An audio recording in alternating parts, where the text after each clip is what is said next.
Yes, yes. Akkamahadevi ವಚನಗಳು.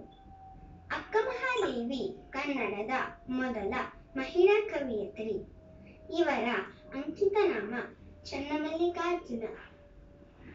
ಜೀವನದಲ್ಲಿ ಕಷ್ಟಗಳು ಬಂದಾಗ ಕುಗ್ಗದೆ ಸಹಜವಾಗಿ ಕಷ್ಟಗಳನ್ನು ಎದುರಿಸಬೇಕೆಂದು ಅಕ್ಕಮಹಾದೇವಿಯವರು ಈ ವಚನದಲ್ಲಿ ತಿಳಿಸಿದ್ದಾರೆ.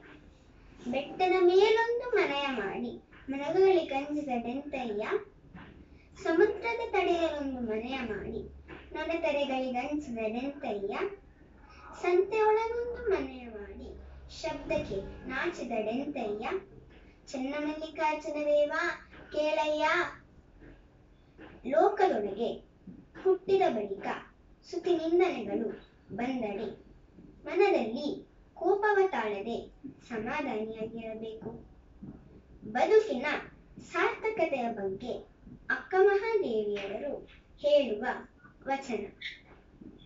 ಮರವಿದ್ದು ಫಲವೇನು ನೆರಳಿಲ್ಲದ ಮೇಲೆ, ದನವಿದ್ದು ಫಲವೇನು ದಯವಿಲ್ಲದ ಮೇಲೆ, ಹಸುವಿದ್ದು ಫಲವೇನು ಹಾಲು ನೀಡದ ಮೇಲೆ, ರೂಪವಿದ್ದು ಫಲವೇನು ಗುಣವಿಲ್ಲದ ಮೇಲೆ, ನಾನಿದ್ದು ಫಲವೇನು ಜ್ಞಾನವಿಲ್ಲದ ಮೇಲೆ.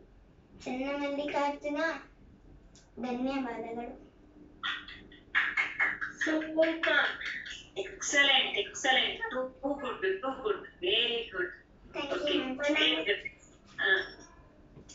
ಮನಮುಟ್ಟುವಂತೆ ಅಕ್ಕಮಹಾದೇವಿ ವಚನ ಗಾಯನ ಮಾಡಿದ ನನ್ನ ಗೆಳತಿ ಅಮೃತಾ ಸಿಗೆ ಧನ್ಯವಾದಗಳು.